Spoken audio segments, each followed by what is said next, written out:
아내의 눈앞에서 남편이 날아올랐습니다. 커다란 트럭이었습니다. 한참을 공중에 떠다니던 남편은 머리부터 땅으로 떨어졌습니다. 즉사 여자 나이 33에 일어난 일입니다. 더 기가 막힌 일은 남편의 장례식장에서 일어났습니다. 이것이 실화라는 것이 정말 믿기지 않습니다. 그 이야기 속으로 들어가 보겠습니다. 햇살이 잘 드는 침실에서 아지는 남편 영준의 머리를 부드럽게 쓰다듬으며 웃었습니다. 결혼 10년 차에도 이 부부에게는 신혼 같은 다정함이 흘렀습니다. 아침 햇살 속에서 영준의 얼굴은 평온해 보였습니다. 이마에 떨어지는 햇빛이 그의 잔주름을 드러냈지만 그 주름들마저도 행복해 보였습니다. 영준은 아내 아진에게 늘 자상하고 헌신적인 남편이었습니다. 직장 동료들 사이에서 그는 애처가라는 소문이 날 정도로 아내를 끔찍이 아꼈습니다. 아진이 무언가를 원할라치면 그는 말없이 그것을 챙겨주었습니다. 아진이 힘들어 알라치면 그는 곁에서 조용히 함께했습니다. 아진이 남편에게 물었습니다. 당신, 이 시간에 집에 있으면 안 되잖아요. 오늘 회의 있다면서요. 영준이 아내의 손을 잡으며 대답했습니다. 그의 목소리에는 일말의 서두름이 없었습니다. 회의보다 우리 아진씨 얼굴 보는 게 더 중요하죠. 잠깐 커피 한 잔만 마시고 나갈게요. 남편의 말에서 흘러나오는 따뜻함. 아진은 그 따뜻함에 기대어 10년을 살아왔습니다. 매일 아침이 이렇게 시작되었습니다. 영준의 손길, 영준의 웃음, 영준의 목소리. 이 모든 것들이 아진의 하루를 만들었습니다. 비록 결혼 생활 동안 두 사람 사이에 아이는 생기지 않았습니다. 아진은 이 사실 때문에 때때로 마음이 아팠습니다. 친구들이 아이 자랑을 할 때, 모임에서 유모차를 밀고 다닐 때, 그럴 때마다 아진의 마음에는 작은 상처기가 났습니다. 아이를 품어본 적이 없는 가슴이 얼마나 무거운지 아진은 잘 알고 있었습니다. 결혼 초반 5년 동안 아진은 이 공허함으로 밤을 새운 적이 많았습니다. 하지만 그때마다 영준은 그녀를 안아주었습니다. 그리고 이렇게 말했습니다. 아진씨, 우리 둘이 있으면 됐죠. 나는 아진씨만 있으면 돼요. 그 말 한마디가 아진의 모든 상처를 어루만져 주었습니다. 시간이 흐르면서 아진은 깨달았습니다. 모든 가족이 필요한 건 아니라는 것을, 아이 없이도 삶은 충분히 아름다울 수 있다는 것을, 그리고 그 깨달음은 남편의 따뜻한 말 속에 있었습니다. 이들이 나눈 약속과 사랑은 어떤 시련에도 흔들리지 않을 것처럼 보였습니다. 영준은 아내를 위하는 마음을 말로만 그치지 않았습니다. 그는 거액의 사망보험금까지 들어놓았습니다. 혹시 모를 미래를 대비하는 남편의 깊은 마음이었습니다. 그는 아진에게 이렇게 말한 적이 있었습니다. 만약에 경우를 위해 들어두는 거야. 혹시라도 내가 없을 때 아진씨가 편하게 살도록. 상상하기도 싫었지만 자신의 죽음 이후까지 생각하면서까지 자기를 생각하고 보호하려는 영준의 마음이 아진은 너무 아렸고 고마웠습니다. 이들에게는 시어머니 혜정 씨도 있었습니다. 혜정 씨는 아들을 향한 깊은 애정만큼이나 며느리 아진에게도 살가웠습니다. 첫 만남부터 혜정 씨는 아진을 자신의 딸처럼 품었습니다. 결혼식 날 신부 아진은 신랑 영준보다 시어머니 혜정 씨에게 더 오래 안겨 있었습니다. 그 포옹 속에서 어머니를 일찍 여인 아진은 친정엄마의 따뜻함을 느꼈습니다. 혜정 씨는 아진이 아이 문제로 힘들어할 때마다 친정어머니처럼 아진을 보듬어 주었습니다. 아진이 조용히 운 날이 있었습니다. 혜정 씨는 아진의 눈물을 보자 그녀의 손을 꼭 잡고 말했습니다. 얘야, 너무 마음 쓰지 마라. 요즘 세상에 아이 없으면 어떠니? 내가 내 옆에 있는 게 복이지. 그녀의 목소리는 진심 같았습니다. 눈에 맺힌 눈물마저도 진심으로 느껴졌습니다. 혜정 씨는 아진의 손을 마주잡고 한참을 말없이 함께했습니다. 그 침묵이 아진에게는 가장 큰 위로가 되었습니다. 그렇게 시어머니 혜정은 아진의 가장 든든한 보호자였습니다. 아진이 불안해하면 혜정 씨가 있었고 아진이 외로워하면 혜정 씨가 있었습니다. 이제 아지는 남편과 시어머니 두 사람의 사랑 속에서 안식을 누렸습니다. 결혼 10년. 아지는 영준의 사랑과 시어머니의 보살핌 속에서 자신의 결혼 생활이 세상에서 가장 견고하고 평온하다고 믿었습니다. 모든 것이 제자리에 있었습니다. 사랑하는 남편, 믿을 수 있는 시어머니, 그리고 예측 가능하고 안정된 일상. 아지는 이 평온함 속에서 깊이 잠들어 있었습니다. 마치 악몽이 절대 찾아오지 않을 것만 같이. 그러나 그 평온은 너무나도 갑작스럽게 깨어졌습니다. 화창했던 어느 주말 오후 영주는 아진과 함께 자전거 데이트를 즐기고 있었습니다. 아진은 남편의 뒤를 쫓으며 즐거운 비명을 질렀습니다. 어머, 당신 이제 자전거 너무 잘 탄다. 영준이 웃으며 대답했습니다. 그의 목소리는 바람 속에서도 또렷했습니다. 그럼 누구한테 배웠는데? 영준은 바람처럼 앞으로 내달렸고 아지는 뒤따라갔습니다. 남편의 모습이 햇빛에 반짝거렸습니다. 마치 그가 사라져버릴 것 같은 착각이 들 정도로 밝고 투명했습니다. 아지는 이 순간을 잊고 싶지 않았습니다. 이 순간이 영원히 계속되기를 바랐습니다. 영준이 큰 목소리로 외쳤습니다. 빨리 와. 나 먼저 간다. 그 목소리는 행복으로 가득했습니다. 아이처럼 순수한 기쁨이 담겨 있었습니다. 그 말이 남편이 아내에게 남긴 마지막 말이 될 줄은 아무도 예상하지 못했습니다. 몇 초 뒤 영준의 자전거가 승합차와 충돌했습니다. 아지는 그 장면을 보지 못했습니다. 하지만 그 소리는 들었습니다. 금속이 부딪히는 소리, 그리고 비명. 아지는 페달을 멈추고 앞을 봅니다. 거기에는 피 묻은 자전거만 남아 있었습니다. 영준이 갑작스러운 사고로 현장에서 즉사하고 말았던 것입니다. 결혼 10년 차 사랑하는 남편의 갑작스러운 죽음. 아진의 평온했던 삶은 한순간에 산산조각 났습니다. 그녀의 세계는 그렇게 무너졌습니다. 햇살이 들어오던 거실은 이제 무의미한 공간이 되었습니다. 남편의 따뜻한 손길을 기억하는 것만 남았습니다. 영준의 장례식장은 조용했습니다. 하지만 그 조용함은 슬픔의 조용함이 아니라 무언가 불안한 긴장감으로 가득 찬 침묵이었습니다. 아진의 눈물은 마를 새가 없었습니다. 그녀는 남편의 갑작스러운 죽음 앞에서 세상의 모든 것을 잃은 듯 했습니다. 영준의 영정사진 앞에 앉아있는 아진의 몸은 허물어질 것 같았습니다. 밥도 먹지 않았습니다. 물도 마시지 않았습니다. 그저 그 자리에 앉아 남편의 사진을 바라볼 뿐이었습니다. 장례 이틀째 되는 날이었습니다. 빈소 한 구석에서 갑자기 고성이 울려 퍼집니다. 신우이의 남편이 신우이를 강하게 다그치고 있었습니다. 그의 목소리는 욕설로 가득했습니다. 아지는 그 목소리를 들으며 몸이 경직되었습니다. 야, 너 일로 와! 너 그 돈이 어떤 돈인데 그 돈을 다 써! 돈 가지고 와! 돈 갖고 오라고! 신우이가 무서워서 몸을 피하며 울음을 터뜨렸습니다. 그리고는 눈물로 얼굴이 범벅이 된 채 아진에게로 달려왔습니다. 그리고는 아진의 손을 잡으며 뻔뻔한 요구를 했습니다. 언니, 3억만 빌려줘요. 우리 가족이잖아. 오빠 보험금 5억 나온다면서요? 3억만 빌려줘요. 아진은 순간 귀를 의심했습니다. 아니, 귀가 먹은 것 같았습니다. 남편의 온기가 가시기도 전에 남편의 시신이 아직 이곳에 있는데 보험금을 달라는 요구가 나왔습니다. 아진은 10년간 시댁 가족을 어떻게 믿어왔던 것일까요? 그 순간 아진의 마음속에는 가족을 향한 배신감이라는 고통스러운 결핍이 자리 잡기 시작했습니다. 뭐라고요? 아진이 떨리는 목소리로 물었습니다. 하지만 신우이는 아진의 충격을 눈치채지 못한 것 같았습니다. 아니, 눈치채고도 무시한 것 같았습니다. 언니, 진짜 3억만. 내가 보증을 잘못 썼다가 우리 남편 돈을 다 잃었어. 지금 정말 급해. 그때 시어머니 혜정 씨가 나섰습니다. 그녀는 아진을 보호하는 듯 했습니다. 혜정 씨의 목소리는 호통처럼 울려 퍼졌습니다. 아이고, 이것들아!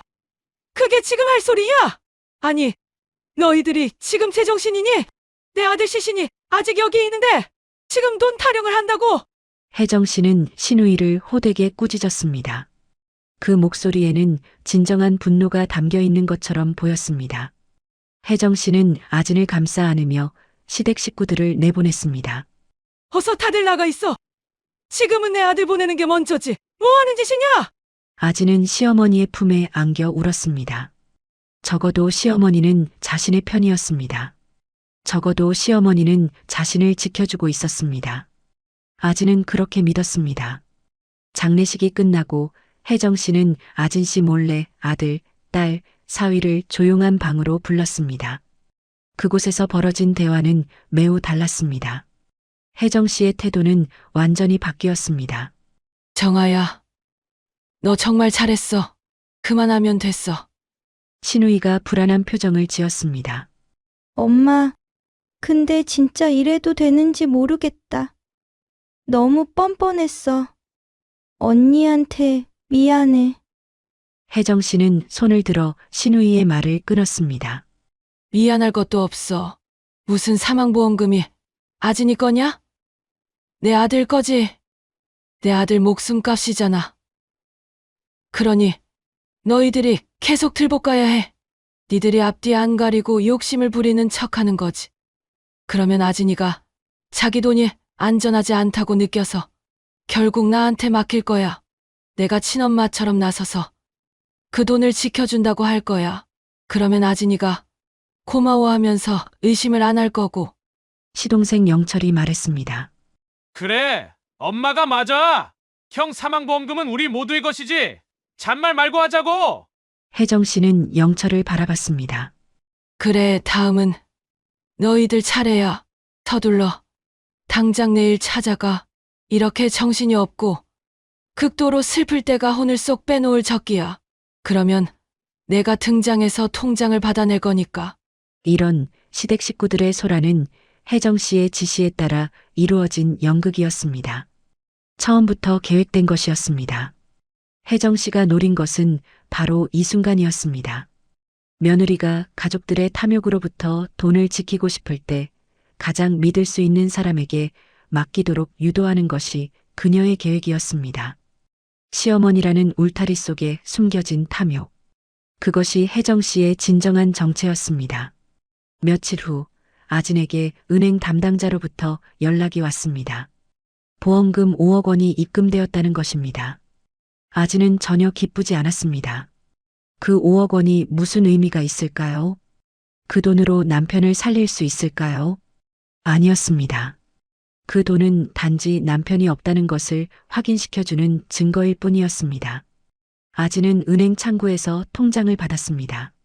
손에 들린 통장이 무겁게 느껴졌습니다.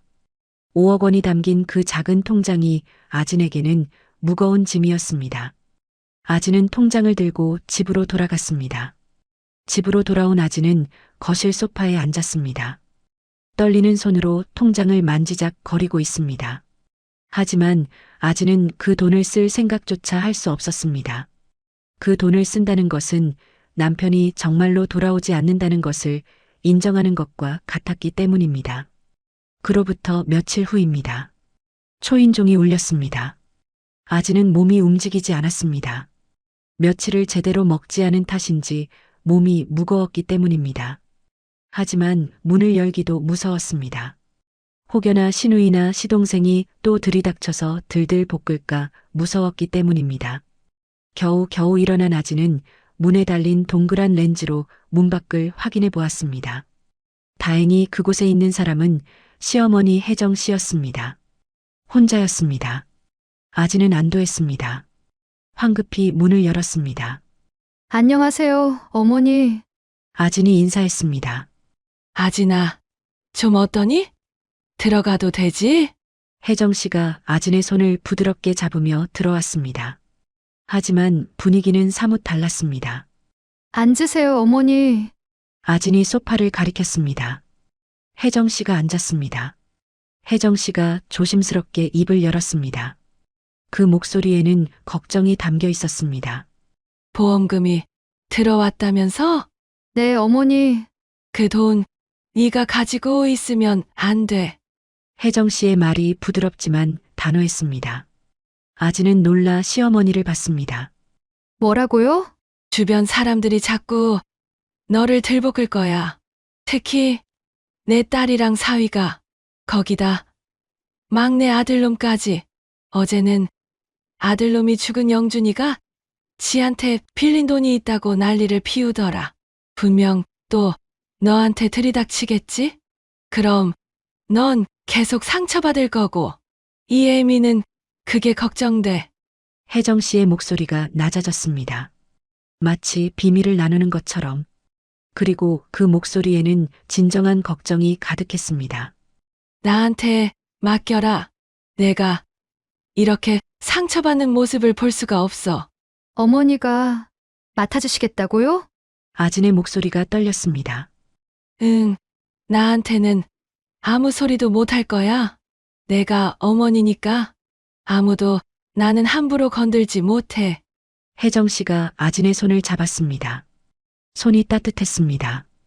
마치 10년 전과 같이 아진은 그 온기에 기대고 싶었습니다. 남편을 잃은 아진에게 남은 유일한 따뜻함이었습니다. 생각해봐. 넌 지금 넋이 나가 있어. 게다가 넌 내 아들의 목숨값이 담긴 보험금을 쓰지도 못할 거 아니니? 하지만 그놈들은 계속 널 몰아칠 테고. 그러면 넌 또 상처받고. 내가 도와줄게. 내가 네 돈을 관리해줄게. 걱정 마렴. 어머니, 아진의 눈에 눈물이 맺혔습니다. 시어머니가 자신을 살뜰하게 챙겨주고 있다는 생각에 그것이 얼마나 고마운지. 그래. 이 애미가 다 해줄게. 혜정 씨가 아진을 끌어안았습니다. 아진은 시어머니의 품에 고개를 묻었습니다. 따뜻한 품에서 아진은 안식을 느꼈습니다. 그렇게 5억 원이 담긴 통장은 혜정 씨에게 맡겨졌습니다. 혜정 씨는 통장을 들고 아진의 집을 나왔습니다. 그러나 거리를 걸으며 조금 전에 그 따뜻한 표정은 완전히 사라졌습니다. 아주 차갑고 단호한 표정뿐이었습니다. 그 돈으로 혜정 씨는 무엇을 하려는 것일까요? 남편의 장례식 이후 아진은 남편의 유품을 정리하고 있었습니다. 창고처럼 변해버린 침실에서 아진은 한 박스씩 꺼내서 남편의 물건들을 하나씩 하나씩 살펴보고 있었습니다. 남편의 온기를 조금이라도 느끼며 그의 흔적들을 마음에 저장하려는 것이었습니다. 남편의 옷, 책, 시계, 그리고 휴대전화. 아진은 그 모든 것들을 만지며 울었습니다. 이 물건들이 남편이 세상에 존재했었다는 증거들이었습니다. 그 중에서 남편의 휴대전화 하나가 아진의 눈에 들어왔습니다. 영준의 회사 휴대전화입니다. 배터리가 방전 상태여서 아진은 충전기를 찾아 충전한 후 전원을 켰습니다. 화면이 켜지는 순간 알림이 잇따라 뜨기 시작했습니다. 많은 메시지들이 있었습니다. 그 중에 한 메시지가 아진의 눈에 확 띄었습니다. 자기야, 사랑해. 언제 만날 수 있어? 보고 싶어. 아진의 손이 떨렸습니다. 그건 아진이 보낸 것이 아니었습니다. 발신자는 누구였을까요? 아진은 화면을 눌렀습니다. 그곳에는 여자의 사진이 있었습니다. 젊고 예쁜 여자. 그런데 이 얼굴이 어디서 본 것 같습니다. 아진의 머리가 빠르게 움직입니다. 아니, 이 여자는 장례식 때 홀로 빈소를 찾아와 영준의 영정사진 앞에서 오열하던 그 여자였습니다. 그때 아진은 그 여자가 누군지 묻지 않았습니다. 남편의 동료인 줄 알았으니까요. 하지만 이제 그 대답이 명확해졌습니다. 그 여성과 남편은 불륜 관계였던 것입니다. 아진의 휴대전화를 떨어뜨렸습니다. 그리고 바닥에 앉았습니다. 다시 전화를 들어 그 여자의 이름을 찾아보았습니다. 이름은 박민아였습니다. 지난 10년 동안 믿었던 남편의 배신이 문자 한 통으로 폭로되는 순간이었습니다. 아진은 비명을 질렀습니다. 어머니! 어머니! 여기 좀 와봐요! 마침 아진의 집에 와 있던 혜정 씨가 급히 달려왔습니다. 뭐야? 뭐가 있어? 어디가 아파? 이것 좀 보세요! 어떻게 이럴 수가 있어요? 이 사람이 대체 무슨 짓을 하고 다닌 거예요? 아진이 휴대전화를 혜정 씨에게 내밀었습니다. 낯 뜨거운 메시지와 사진들이 화면에 가득했습니다. 혜정 씨는 그 화면을 봤습니다. 그리고 놀라는 척했습니다. 아이고, 아가 정말 미안하다. 미안해. 나도 믿을 수가 없다. 하지만 혜정 씨의 눈빛은 이미 이것을 알고 있다는 것을 드러내고 있었습니다. 순간적인 놀람이 아니라 예상했던 것을 확인하는 표정이었습니다. 아지는 비탄에 빠졌습니다. 남편에게 따져 물을 수도 없는 노릇이었습니다. 그녀는 분노와 배신감으로 몸을 떨었습니다. 10년을 함께 살아온 남편, 그 남편이 자신 몰래 다른 여자와 만나고 있었다는 사실, 그 사실만으로 아진의 세상은 한 번 더 무너져 내렸습니다. 이 여자 누구예요? 얼굴이 아진이 물었습니다. 혜정 씨가 대답했습니다. 글쎄다, 나도 모르겠는데. 슬픔과 충격 속에서 영준의 49제를 치르는 날이 왔습니다. 아진은 시댁 식구들과 함께 봉안당을 찾았습니다. 영준의 유골함이 모셔진 그곳. 아진은 남편이 정말로 이 세상에 없다는 것을 다시 한번 실감해야 했습니다. 그런데 봉안당에는 웬 젊은 여성이 먼저 와서 영준의 유골함 앞에서 눈물을 흘리고 있었습니다. 그 여자는 무릎을 꿇고 있었습니다. 손을 모으고 애절한 목소리로 중얼거렸습니다. 선배 보고 싶어요. 선배 없이 어떻게 살아요? 아지는 직감했습니다. 이 여성도 심상치 않다는 것을. 아지는 발걸음을 재촉했습니다. 그 여성에게 다가갔습니다. 그 여자의 손에 핸드폰이 들려 있었습니다. 아지는 순간적인 분노에 여성의 핸드폰을 빼앗아 들었습니다. 누구시죠? 뭐 하는 거예요? 당신은 아진이 소리쳤습니다. 여성은 놀라 뒤로 물러섰습니다. 아진은 핸드폰의 화면을 확인해 보았습니다. 역시 핸드폰 속에는 남편 영준과 다정하게 웃는 그 여성의 모습이 있었습니다. 심지어 영준은 팔로 그 여자의 허리를 감싸고는 활짝 웃고 있었습니다. 이 여성 역시 영준의 내연녀였던 것입니다. 그녀의 이름은 희선이라고 했습니다. 아지는 더 이상 침착함을 유지할 수 없었습니다. 목소리가 높아졌습니다. 이봐요. 방금 뭐라고 했어요? 이 사람은 내 남편이야. 당신 내 남편이랑 바람을 폈어. 이게 진짜. 아진의 울음소리가 봉안당에 울려 퍼졌습니다. 주변에 있던 사람들이 고개를 돌렸습니다. 희선은 창피하여 그 자리를 떠났습니다. 하지만 아진의 마음은 이미 돌이킬 수 없을 정도로 파괴되어 있었습니다. 결혼 10년, 그 모든 세월이 거짓이었던 것입니다.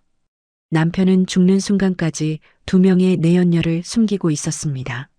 믿음은 산산조각 났고 배신감은 걷잡을 수 없었습니다. 아지는 봉안당의 한 구석에 쓰러졌습니다. 누군가가 물을 건넸습니다. 하지만 아지는 그것을 마실 수 없었습니다. 입을 열 수가 없었습니다. 눈을 뜬 채 허공을 바라봤습니다. 모든 상황을 지켜본 혜정 씨의 얼굴에는 복잡한 그림자가 드리워졌습니다. 그녀는 말없이 아진을 관찰했습니다. 아진의 절망, 아진의 분노, 아진의 눈물. 혜정 씨는 그 모든 것을 봤습니다. 그리고 생각했습니다. 이제 때가 왔구나. 혜정 씨는 이 순간을 기다리고 있었습니다. 아진이 남편의 배신을 알게 되는 순간, 아진이 남편을 원망하게 되는 순간, 그 순간에 혜정 씨는 자신의 진정한 계획을 실행에 옮기려고 했습니다. 5억 원의 보험금. 그 돈에 담긴 혜정 씨의 진정한 목적은 무엇이었을까요? 아지는 모릅니다. 혜정이 그 돈을 가져간 것은 단순히 돈 욕심 때문이 아니었습니다. 혜정 씨는 자신만의 계획을 품고 있었습니다. 그리고 그 계획은 아진의 5억 원으로만 실행될 수 있었습니다. 봉안당을 나가는 길, 아진은 남편에게 자신은 어떤 의미였는지 모르겠다는 생각이 들었습니다. 남편의 아내라고 믿었던 자신. 하지만 남편은 다른 2명의 여자도 있었습니다.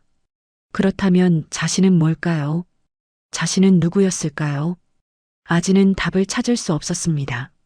그저 걸었습니다. 한 발 한 발, 한 번 더 무너져 내린 자신의 세상 위에서.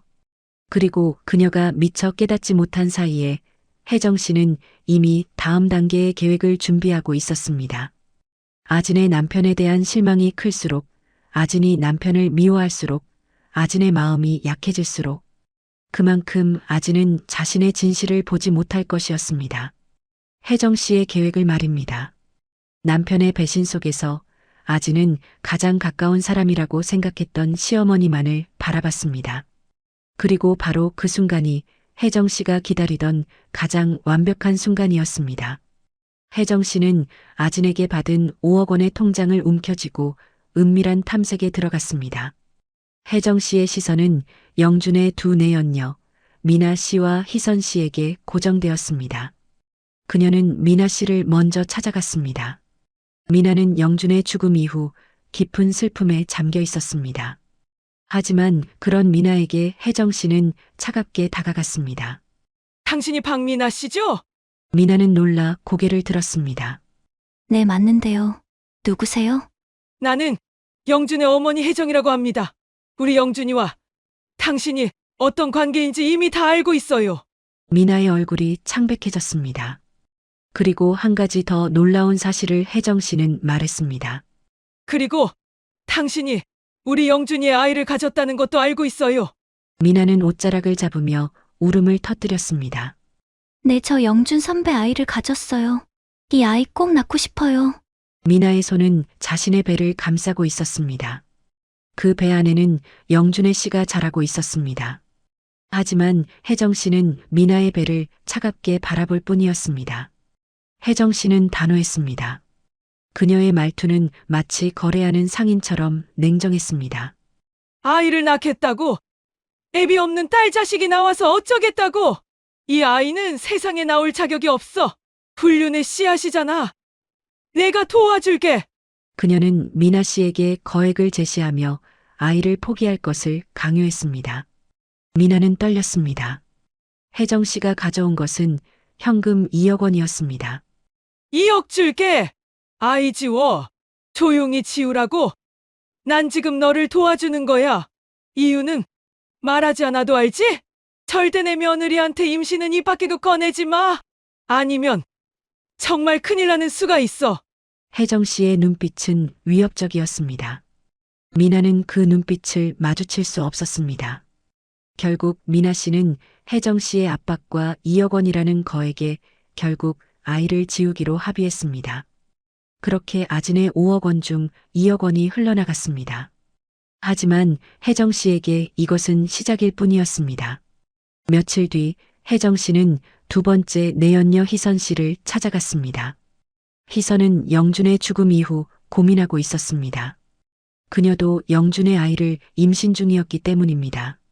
그런데 혜정 씨가 희선을 만났을 때 그녀의 태도는 미나 때와는 극단적으로 달랐습니다. 미나에게는 위협과 압박이 있었다면 희선에게는 상냥함과 간절함이 있었습니다. 혜정 씨는 희선의 손을 부드럽게 잡았습니다. 마치 자기 딸을 대하는 것처럼. 아가씨, 내가 이렇게 부탁할게요. 그 뱃속에 우리 영준이 아이 꼭 좀 낳아줘요. 희선의 눈에 눈물이 맺혔습니다. 어머니, 저는 유부녀고 기독교인이에요. 이 아이를 낳을 수 없습니다. 죄송해요. 희선은 미나와 달랐습니다. 그녀는 진정한 고민 속에서 결정했습니다. 하지만 혜정 씨는 그런 희선의 믿음도 신앙도 상관하지 않았습니다. 오로지 자신의 생각만이 우선이었습니다. 아가씨, 잠깐만요. 어쩌면 이게 하나님의 뜻일 수도 있어요. 혜정 씨의 말은 매우 영악했습니다. 그녀는 희선의 신앙을 이용했습니다. 아이를 낳으면 내가 책임지고 키울게요. 어차피 그쪽 남편은 해외 나갔다가 1년 뒤에 나온다면서요. 뭐가 문제예요? 이 아이는 당신의 쇳덩이가 아닙니다. 이 아이는 영준이의 아이, 즉 누군가의 보배로운 생명입니다. 그 생명을 살려내는 것이 하나님의 뜻 아닐까요? 희선은 혜정 씨의 말에 흔들렸습니다. 정말로 그럴 수도 있다는 생각이 들었습니다. 신의 뜻이라면, 그 생명을 구하는 것이 맞는 일이라면, 2억 원 줄 테니 아이만 무사히 낳아줘요. 혜정 씨는 현금 2억 원을 희선 앞에 놓았습니다. 아이를 낳으면 내가 입양 받아서 내가 키울게. 당신은 죄책감 가질 필요 없어요. 이게 가장 아름다운 방법이에요. 그리고 혜정 씨는 희선에게 아이를 낳아 자신에게 입양 보낸다는 내용의 각서까지 받아냈습니다. 희선은 그 종이에 서명했습니다. 그러자 혜정 씨는 현금 2억 원을 희선에게 건넸습니다. 그렇게 5억 원 중 4억 원이 두 내연녀에게 흘러나갔습니다. 혜정 씨는 거리를 걸으며 미소를 지었습니다. 그것은 모든 것이 계획대로 되고 있다는 승자의 미소였습니다. 도대체 왜 혜정은 미나에게는 아이를 지우라고 하고 희선에게는 아이를 낳으라고 했을까요? 모든 것이 의문이고 미스테리입니다. 혜정 씨는 주머니 속의 통장을 강하게 쥐었습니다. 그리고는 남은 1억 원으로 자신의 마지막 계획을 떠올렸습니다. 그 돈으로 희선의 아이가 건강하게 태어날 때까지 필요한 모든 것을 지원할 것입니다. 그리고 그 아이가 태어나면 그것이 자신의 진정한 목적이 완성되는 순간이 될 것입니다. 2달이 지났습니다. 아지는 남편의 죽음 이후 처음으로 밖에 나왔습니다. 은행에 가야 했기 때문입니다.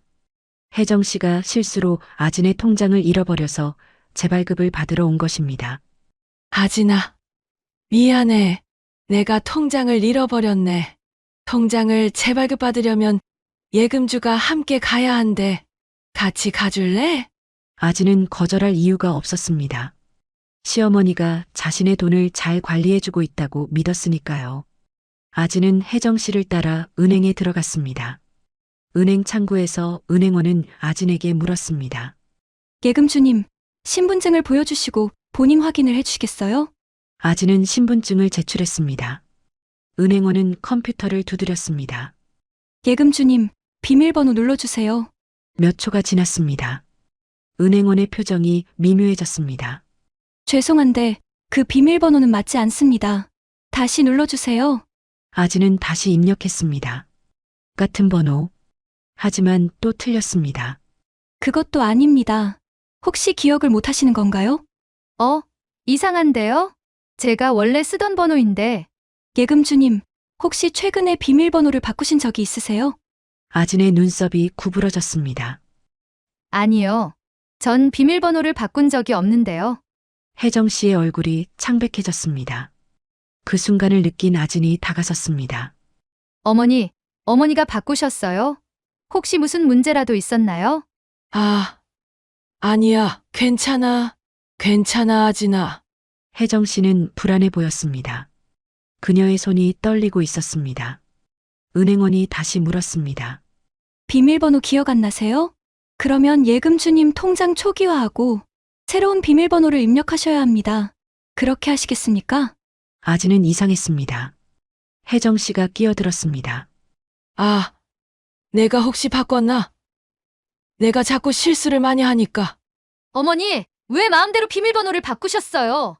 아진의 목소리가 차가워졌습니다. 처음으로 그녀는 시어머니를 의심하기 시작했습니다. 아진아, 나중에 얘기하자. 지금 은행 직원들 앞에서. 지금 여기서 물어봐야겠어요. 어머니, 제 통장 돈 그대로 있죠? 혜정 씨는 입을 다물었습니다.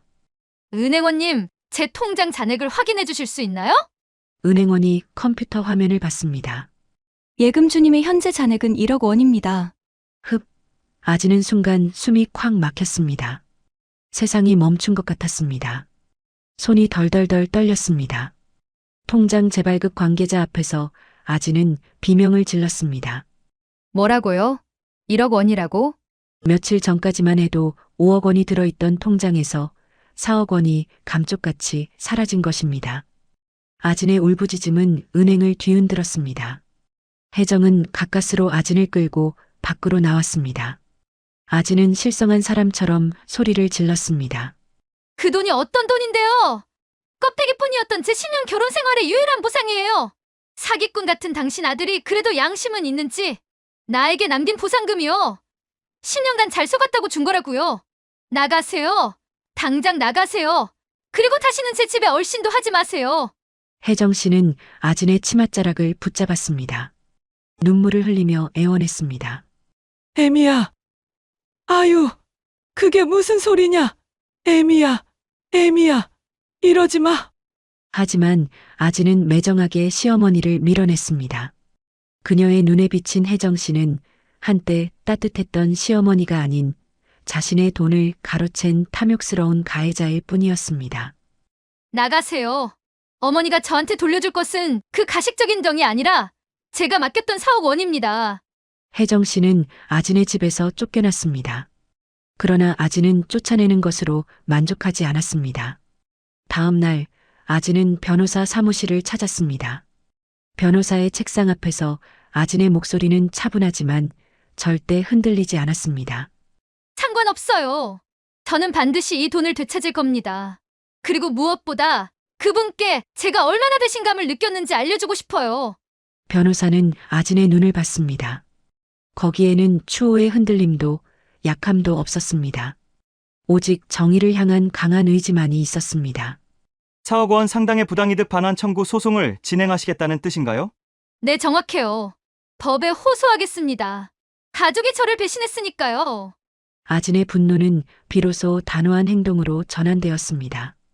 그녀는 단 한 푼의 타협도 거부하며 혜정 씨를 상대로 4억 원 상당의 부당이득 반환 청구 소송을 제기했습니다. 법정이 시작되었습니다. 변호사들이 주고받는 말들, 법관의 진지한 표정, 증거 자료들이 테이블 위에 놓였습니다. 아진은 그 모든 것을 지켜봤습니다. 눈물도 흘리지 않았습니다. 더 이상 울 이유가 없었습니다.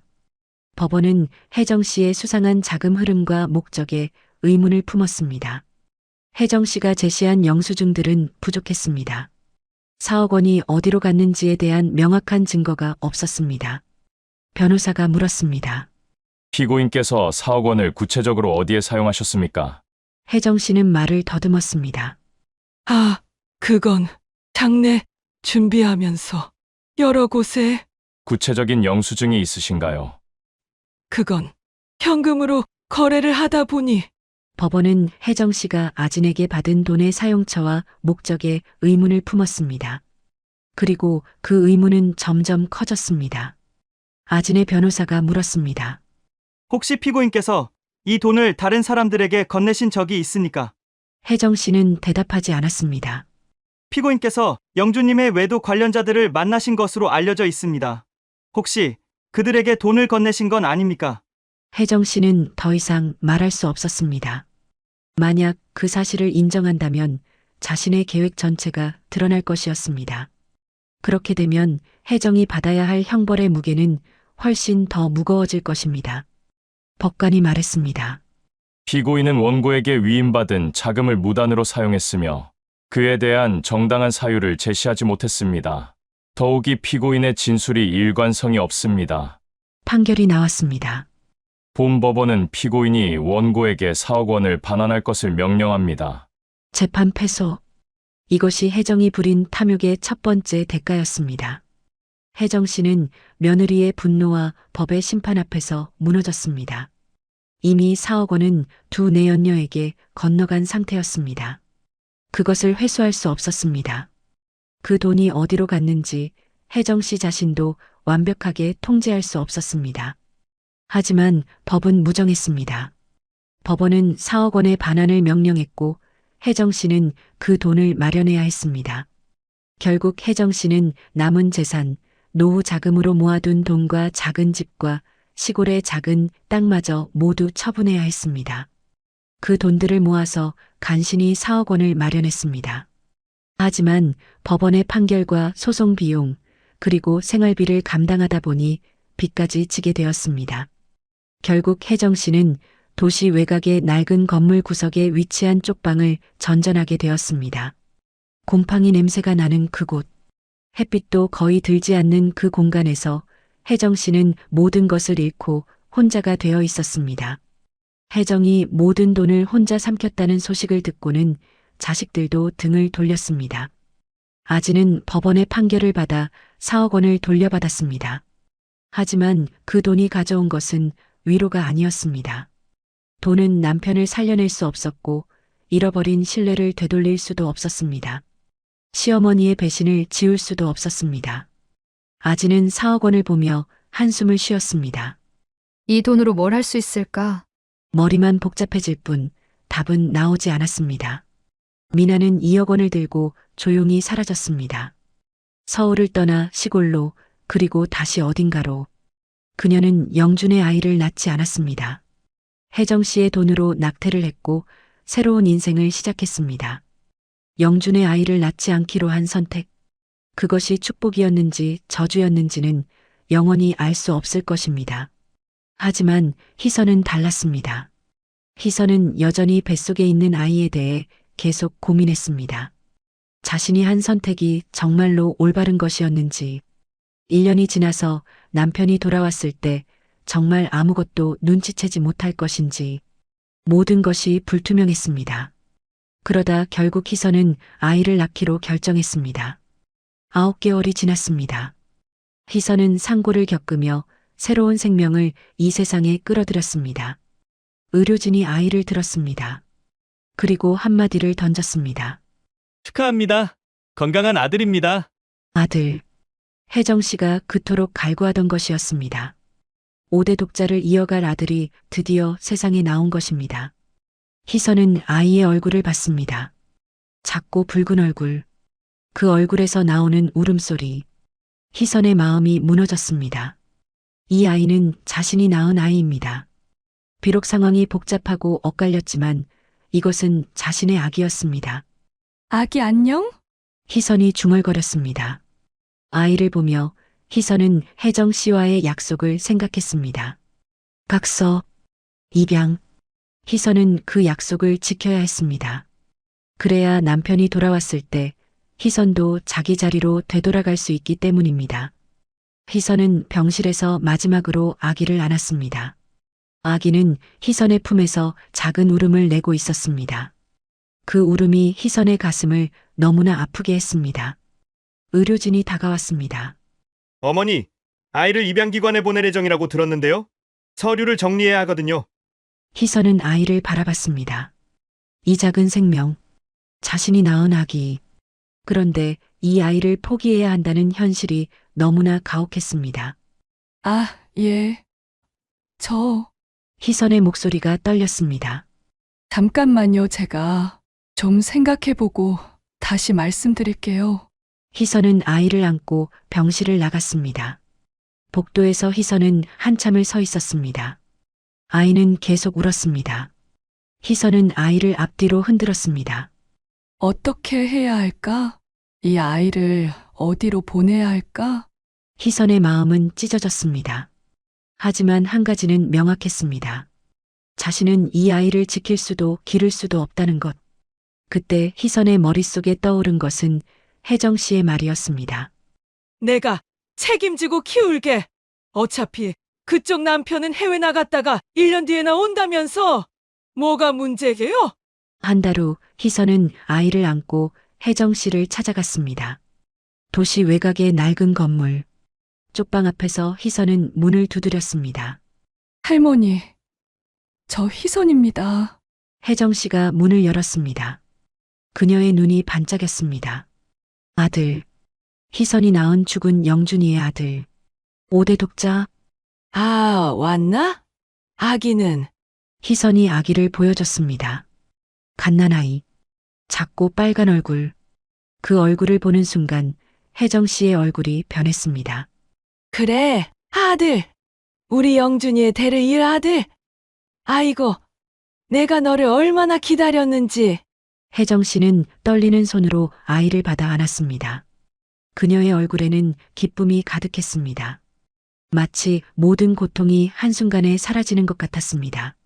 하지만 희선의 얼굴에는 눈물이 흘렀습니다. 할머니, 정말로 이 아이 잘 봐주실 거죠? 약속하셨으니까요. 이 아이는 아무 잘못이 없어요. 제발 잘 키워주세요. 혜정이 대답했습니다. 그래, 그래. 내가 생명 걸고 이 아이 키울게. 걱정 마. 혜정 씨는 아이를 안고 눈물을 흘렸습니다. 하지만 그것은 기쁨의 눈물인지 아니면 다른 무언가의 눈물인지는 알 수 없었습니다. 희선은 아이에게 다가가 이마에 입을 맞췄습니다. 여기서 할머니와 함께 있으면 안전할 거야. 희선은 뒤를 돌아봤습니다. 할머니, 이제 저 가야겠어요. 그래, 가거라. 그리고 다시 오지 마. 이 아이는 이제 내 손자니까. 혜정 씨의 말은 차갑고 명확했습니다. 희선은 쪽방을 나갔습니다. 뒤돌아보지 않았습니다. 돌아보면 아기를 포기하지 못할 것 같았으니까요. 하지만 희선의 귀에는 계속 아이의 울음소리가 들렸습니다. 3개월 후 남편은 장기의 외출장에서 돌아왔습니다. 그렇게 희선 씨는 잠깐의 외도를 끝내고 자기 자리로 돌아갔습니다. 그리고 혜정 씨는 자신이 그토록 원했던 손자를 품에 안았습니다. 하지만 그것이 축복만은 아니었습니다. 쪽방에서 갓난아이가 울고 있었습니다. 기저귀를 갈아야 했고 분유를 먹여야 했습니다. 게다가 쪽방은 너무 좁았습니다. 곰팡이 냄새가 심했습니다. 그리고 옆방에서 들려오는 술 취한 사람들의 목소리와 먼지, 거리의 소음. 이 열악한 환경 속에서 혜정 씨는 아기를 키워야 했습니다. 그리고 무엇보다 중요한 것은 혜정 씨에게는 그 아이를 제대로 키울 기력도 돈도 능력도 없다는 것이었습니다. 밤이 깊었습니다. 혜정 씨는 아이를 안고 울었습니다. 아이고, 아이고. 우리 강아지. 너는 아무 잘못이 없는데. 아이고, 아기야. 내가 무슨 짓을 한 거니? 혜정 씨의 손자를 향한 맹목적인 집착이 모든 것을 파괴했음을 혜정 씨는 깨닫기 시작했습니다. 4억 원을 빼돌리고 며느리를 배신하고 법정에까지 나가게 되었고 모든 재산을 잃고 결국 우쪽방에 앉게 되었습니다. 그리고 지금 자신의 팔에는 자신도 감당할 수 없는 어린 생명이 있었습니다. 호적에도 올릴 수 없는 그 아이. 어머니는 이미 떠났고 아버지는 죽었고 할머니는 극도의 빈곤 속에 있었습니다. 혜정 씨는 밤마다 아이를 안고 울었습니다. 그녀의 눈물은 아이의 머리 위에 떨어졌습니다. 밤하늘 아래 곰팡이 냄새가 나는 쪽방에서 한 할머니와 한 아기가 서로를 안았습니다. 하지만 그들의 포옹에는 사랑이 아니라 절망만이 있었습니다. 이것이 탐욕의 2번째 대가였습니다. 그렇게 쪽방의 밤은 깊어만 갑니다. 사실 아들 영준에게 외도를 권면한 것은 혜정 씨였습니다. 며느리 아진이 아기를 낳지 못하는 불임이었기 때문입니다. 혜정은 반드시 대를 이어야 한다는 생각뿐이었습니다. 5대째 독자를 만들어내야 한다는 집착에 사로잡힌 것입니다. 그래서 아들 영준의 외도를 부추기고 임신까지 시키도록 종용한 것입니다. 그래서 아들이 죽었을 때도 며느리를 속일 때도 미나에게는 아이를 지우라고 했을 때도 희선에게는 아이를 낳으라고 했을 때도 혜정은 아무런 죄의식도 없었습니다. 자기는 할 일을 하고 있다고 생각했기 때문입니다. 하지만 이제 혜정 씨는 깨달았습니다. 그 아들에 대한 집착이 가져온 것이 무엇인지를. 미안해. 우리 손자. 할머니의 욕심 때문에. 혜정 씨는 더 이상 말을 잇지 못했습니다. 말은 무의미했습니다. 이제 남은 것은 하루하루를 견디는 것뿐이었습니다. 쪽방의 하늘 위로 서럽도록 밝은 둥근 달이 떠올랐습니다.